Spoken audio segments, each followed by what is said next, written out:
মার্কিন যুক্তরাষ্ট্রের শেয়ার বাজারে একদিনে $3 ট্রিলিয়ন উধাও। মে মাসের জব রিপোর্টের গুড নিউজ আমেরিকার জন্য ব্যাড নিউজ হয়ে দাঁড়ালো এবং ডোনাল্ড ট্রাম্প এই ডেটা দেখে রীতিমতো বিভ্রান্ত। মধ্যপ্রাচ্যের উত্তেজনা এবং ইরানের সাথে সম্ভাব্য সংঘাত আমেরিকার এই অর্থনৈতিক ধসের সাথে সরাসরি যুক্ত। তো চলুন খবরের পিছনের আসল খবরটা এবার বিশ্লেষণ করা যাক। দেখুন, মার্কিন যুক্তরাষ্ট্রে গতকাল এমন একটা ঘটনা ঘটেছে যাকে এক কথায় রক্ত স্নান বলা যেতে পারে। আপনি স্টকের কথা বলুন, সোনার কথা বলুন, সিলভার বা ক্রিপ্টোকারেন্সির কথা বলুন, যে কোনো অ্যাসেট ক্লাস তুলে নিন না কেন, সব জায়গাতেই একটা ভয়াবহ ধস নেমেছে। বিশেষ করে সবার প্রিয় এআই স্টকের কথা যদি বলি, এনভিডিয়া, এএমডি, ইন্টেল, মাইক্রোসফট বা গুগলের মতো বড় বড় কোম্পানির শেয়ারে রীতিমতো ধস নেমেছে। এই ঘটনা দেখে অনেকেই প্রশ্ন তুলছেন যে এআই বাবল কি তাহলে ফেটে যেতে শুরু করেছে? তবে দর্শক, এই পুরো ধসের সবচেয়ে অদ্ভুত বিষয়টা কি জানেন? অদ্ভুত বিষয়টা হলো আমেরিকাতে এই ধস কোনো খারাপ খবরের জন্য হয়নি, বরং একটা অত্যন্ত ভালো খবর। তার কারণেই এই ক্র্যাশ ট্রিগার করেছে। খবরটা ছিল মে মাসে আমেরিকার নতুন চাকরির ডেটা। মে মাসে আমেরিকায় নতুন চাকরির সংখ্যা প্রত্যাশার চেয়েও দ্বিগুণ বেশি তৈরি হয়েছে। যেখানে ধারণা করা হচ্ছিল যে মে মাসে আমেরিকায় 85,000 নতুন চাকরি তৈরি হবে, সেখানে আসল ডেটা যখন সামনে এলো তখন দেখা গেল যে মে মাসে প্রায় 1,75,000-এর কাছাকাছি নতুন চাকরি তৈরি হয়েছে।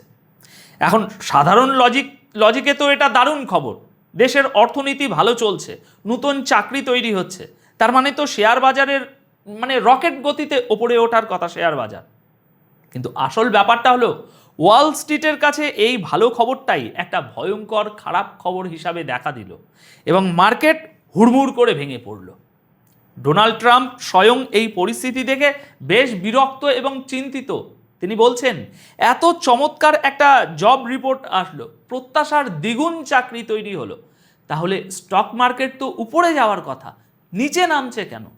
গত 200 বছর ধরে তো এটাই চলে আসছে, তাহলে এখন এমন কি হলো? এভাবে একটা দেশ গ্রেট হবে কিভাবে? দর্শক, ট্রাম্পের এই হতাশা আসলে পুরো মার্কিন রাজনৈতিক মহলেরই একটা প্রতিচ্ছবি। এই বিক্রি করে দেওয়ার হিড়িক কোনো একটা নির্দিষ্ট খাতের মধ্যে সীমাবদ্ধ ছিল না, এটা পুরো স্পেকট্রাম জুড়ে হয়েছে। শুধু ইকুইটি মার্কেটেই প্রায় $2 ট্রিলিয়ন বেশি মূলধন মুছে গেছে। সোনার দাম 3.5% কমে গিয়ে প্রায় $1 ট্রিলিয়ন ভ্যালু হারিয়েছে। সিলভার 7% কমে গিয়ে $280 বিলিয়ন এবং বিটকয়েন 6% পড়ে গিয়ে $80 বিলিয়ন মূলধন হারিয়েছে। সব মিলিয়ে হিসেব করলে দেখবেন শুধুমাত্র একদিনের লেনদেনে $3 ট্রিলিয়ন বেশি মূলধন বাজার থেকে স্রেফ উধাও হয়ে গেছে। ভারতের মতো একটা বিশাল অর্থনীতির প্রায় 3/4 ভ্যালু আমেরিকার মার্কেট একদিনে হারিয়ে ফেলেছে। এখন প্রশ্ন হলো, মানুষ যখন স্টক থেকে টাকা বের করে নেয় তখন সেটা সাধারণত সোনা বা বিটকয়েনে গিয়ে নিয়োগ করে, কিন্তু এবার মনে হচ্ছে যেন কেউ একটা মাস্টার সুইচ অফ করে দিয়েছে।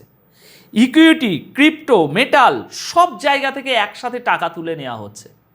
আপনারা যদি একটু খেয়াল করেন, এনভিডিয়া 6.2%, এএমডি 10.86%, ইন্টেল 11.8% নিচে নেমে গেছে। এআই স্টকগুলোকে রীতিমতো বেছে বেছে টার্গেট করে ক্র্যাশ করানো হয়েছে। গত শুক্রবার বিশ্ব অর্থনীতিতে যে ভয়াবহ সুনামি বয়ে গেছে তা গত কয়েক দশকে কেউ কল্পনাও করতে পারেনি। স্টক মার্কেটের অবস্থা এতটাই শোচনীয় যে এমন কোনো উল্লেখযোগ্য শেয়ার নেই যে যা লালে লাল হয়ে যায়নি। কিন্তু আসল ধাক্কাটা শুধু স্টক মার্কেটে সীমাবদ্ধ থাকেনি। আপনারা শুনলে অবাক হবেন যে মাত্র 70 মিনিটের একটা উইন্ডোতে গোল্ড, সিলভার এবং বিটকয়েন এমনভাবে ক্র্যাশ করেছে যে ট্রিলিয়ন ট্রিলিয়ন ডলার চোখের পলকে মুছে গেছে। একটা জিনিস বুঝতে হবে দর্শক, যারা বিশ্বের শীর্ষ ধনী বা বিলিয়নিয়ার, তারা আক্ষরিক অর্থেই বিশাল ক্ষতির মুখে পড়েছেন বর্তমানে। একজন বিলিয়নিয়ার এক ধাক্কায় 10 থেকে 12 বিলিয়ন ডলার খুইয়েছেন। বড় বড় ইনভেস্টার যারা বিপুল পরিমাণে বিটকয়েন হোল্ড করে বসেছিলেন, তারা সবাই এই মুহূর্তে পথে বসার উপক্রম হয়েছেন। তড়িঘড়ি করে ক্রাশ করার এই দৃশ্যটা দেখলে আপনি শিউরে উঠবেন। যে বিটকয়েন একটা সময়ে আকাশচুম্বী ছিল, সেটা আজ ধসে গিয়ে $56,000 এসে ঠেকেছে। এটা রীতিমতো আতঙ্কের। এবং এই পতন কোথায় গিয়ে থামবে তার কোনো গ্যারেন্টি নেই। এটা জিরোতে নামবে নাকি 5,000-এ গিয়ে ঠেকবে কেউ জানে না। আর এর ফলে ভবিষ্যতে যে কি পরিমাণ অর্থনৈতিক বৈষম্য তৈরি হবে তা সাধারণ মানুষের চিন্তারও বাইরে। এই মুহূর্তে ভারত, সাউথ কোরিয়া, জাপান, চীন, হংকং, ইউরোপ এবং স্বয়ং আমেরিকার স্টক মার্কেট যেভাবে ধসে পড়ছে তা স্পষ্টভাবে ইঙ্গিত দিচ্ছে যে গ্লোবাল ইকোনমি বর্তমানে একটা খাদের কিনারায় দাঁড়িয়ে আছে। দেখুন, আসল ব্যাপার হলো এই যে রাতারাতি সব ধসে পড়লো, এটা একদিনের কোনো ঘটনা নয়। এর বীজ বোনা হয়েছিল আরও কয়েক মাস আগে। আমরা যদি একটু পেছনের দিকে তাকাই এবং গত ফেব্রুয়ারির দিকের পরিস্থিতি বিশ্লেষণ করি, তাহলে পুরো ছবিটা পরিষ্কার হয়ে যাবে। দর্শক, মনে করে দেখুন, গত ফেব্রুয়ারিতে যখন ইরান এবং ইসরায়েলের মধ্যে সরাসরি সংঘাতের একটা মেঘ ঘনীভূত হতে শুরু করলো এবং এক পক্ষ অন্য পক্ষকে ক্রমাগত হুমকি দিচ্ছিল, ঠিক তখন থেকেই মার্কেট তার রিয়াকশান দেখাতে শুরু করে। ফেব্রুয়ারির শুরুর দিকে বিটকয়েনের প্রাইস যেখানে 96,000-এর ঘরে ঘোরাফেরা করছিল, এই যুদ্ধের দামামা বাজার সাথে সাথে তা ধীরে ধীরে নিচে নামতে শুরু করে। আর আজকে সেই ধারাবাহিকতায় মার্কেট এমন একটা চরম স্তরে পৌঁছেছে যেখানে কেউ কোনো কিছু কিনতে চাইছে না, সবাই শুধু বেচতে চাইছে। এই যে চরম প্যানিক, এটা কেন হচ্ছে? কারণ ইনভেস্টররা দেখছে যে ইরান এবং ইসরায়েলের এই জিওপলিটিক্যাল ক্রাইসিস ইতিমধ্যে এমন এক পর্যায়ে চলে গেছে যা কারো নিয়ন্ত্রণেই নেই। আমেরিকার মতো সুপার পাওয়ার আজ তারা দিশাহারা হয়ে পড়েছে। ইরান এমন এক স্ট্র্যাটেজিক তাণ্ডব চালিয়েছে। ইরান তো একদম পরিষ্কার ভাষায় জানিয়ে রেখেছে, আমি আপনাদের অনেকবারই জানিয়েছি, যে যদি তাদের দাবি মানা না হয় তবে এই সংঘাত শুধু মধ্যপ্রাচ্যেই সীমাবদ্ধ থাকবে না, বরং তারা পুরো বিশ্বে এর আঁচ ছড়িয়ে দেবে। আর এই হুমকির কারণেই গ্লোবাল ইনভেস্টররা সব কিছু বিক্রি করে ক্যাশ টাকা হাতে রাখতে চাইছে। কারণ যখন কোনো নিরাপদ বিনিয়োগের জায়গা অবশিষ্ট থাকছে না, তখন প্যানিক সেল ছাড়া আর তো কোনো উপায় থাকে না। এখন আসুন একটু লজিক্যালি হিসেব করে দেখি এই পুরো সংঘাতের কেন্দ্রে আসলে কি আছে। পর্দার আড়ালের আসল কূটনীতিটা শুনলে আপনারা অবাক হবেন। দর্শক, ইরান আমেরিকার কাছে নতুন করে কোনো ঋণ বা অনুদান চাইছে না।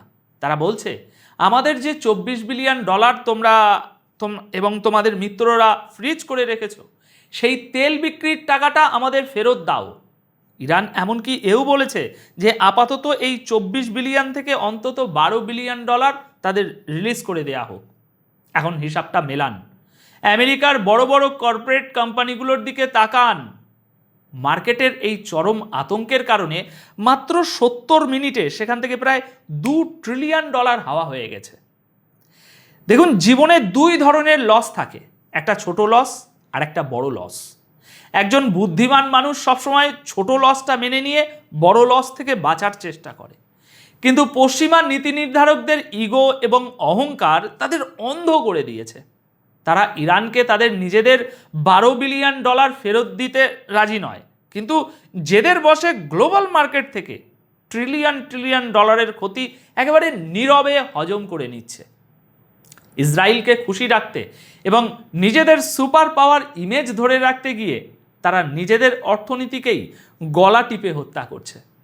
তারা যদি শুধু ইরানের আটকে থাকা টাকাটা রিলিজ করে দিত, তাহলে এই মুহূর্তেই যুদ্ধ পরিস্থিতি শান্ত হয়ে যেত এবং এই ক্র্যাশ করা স্টক, গোল্ড বা বিটকয়েন হু হু করে আবার উপরের দিকে উঠে যেত। কিন্তু তারা সেই সহজ এবং যৌক্তিক রাস্তায় হাঁটবে না। এই ইগোর লড়াইয়ের পেছনে আরও একটা বড় জিওপলিটিক্যাল চাল আছে, যেটা না বুঝলে আজকের এই বিশ্লেষণ অসম্পূর্ণ থেকে যাবে। আমেরিকা আসলে গোল্ডের মার্কেটকে ইচ্ছাকৃতভাবে ক্র্যাশ করাতেও চেয়েছিল। এর পেছনের আসল টার্গেট কিন্তু শুধু ইরান নয়, বরং চীন। আপনারা জানেন যে চীন সাম্প্রতিক সময়ে বিপুল পরিমাণ গোল্ড রিজার্ভ বাড়িয়েছে গ্লোবাল ইকোনমিতে আমেরিকার ডলারের আধিপত্য কমানোর জন্য। আমেরিকা ভেবেছিল গোল্ডের দাম কৃত্রিমভাবে ফেলে দিয়ে তারা চীনকে একটা বড় অর্থনৈতিক ধাক্কা দেবে এবং একই সাথে ইরানের সাথে পেশি শক্তি প্রদর্শন করে বিশ্বকে দেখাবে যে তারা কারো কাছে মাথা নত করে না। কিন্তু দর্শক, বাস্তবে হলো উল্টো। ডোনাল্ড ট্রাম্পের মতো কিছু ধুরন্ধর লোক হয়তো এই টালমাটাল বাজারের সুযোগ নিয়ে নিজের লোকেদের প্রফিট বের করিয়ে দিয়েছেন, কিন্তু সামগ্রিকভাবে আমেরিকা এই খেলায় নিজেদের জালেই নিজেরা আটকা পড়েছে। ড্রাইভ সিটে এখন আর আমেরিকা বসে নেই, ড্রাইভ সিটে বসে আছে ইরান। ইরান খুব ঠান্ডা মাথায় খেলছে, তারা কোনো তাড়াহুড়ো করছে না, শুধু ভয় দেখিয়েই $1 ট্রিলিয়ন ক্ষতি করে দিচ্ছে পশ্চিমাদের। আমেরিকার বর্তমান প্রশাসন বিশ্বকে শুধু এটা বোঝাতে চাইছে যে দেখো, আমাদের অর্থনীতি ধ্বংস হয়ে গেলেও আমরা ইরানের কাছে মাথা নোয়াইনি। কিন্তু এই আত্মঘাতী পলিসি শেষ পর্যন্ত আমেরিকাকেই ডোবাবে। আজকে আপনি দেখুন, ভারত, কোরিয়া বা ইউরোপের দেশগুলো মাথায় হাত দিয়ে বসে ভাবছে যে আমেরিকা এই পরিস্থিতিকে কোথায় নিয়ে যাচ্ছে, কারণ এর শেষ কোথায় তা কেউ জানে না। এখন দর্শক, এই পুরো জিওপলিটিক্যাল পরিস্থিতি নিয়ে আপনাদের কি মতামত? আমেরিকা কি তাদের জেদ বজায় রেখে নিজেদের অর্থনীতিকে এভাবেই খাদের দিকে ঠেলে দেবে, নাকি শেষ পর্যন্ত বাস্তবতার কাছে হার মেনে নেবে? কমেন্ট সেকশানে আপনাদের মূল্যবান মতামত অবশ্যই জানাবেন। আপাতত এই প্রতিবেদন তাহলে এখানেই শেষ করছি। সবাই খুব ভালো থাকবেন, সুস্থ থাকবেন। ধন্যবাদ আপনাদের সকলকে।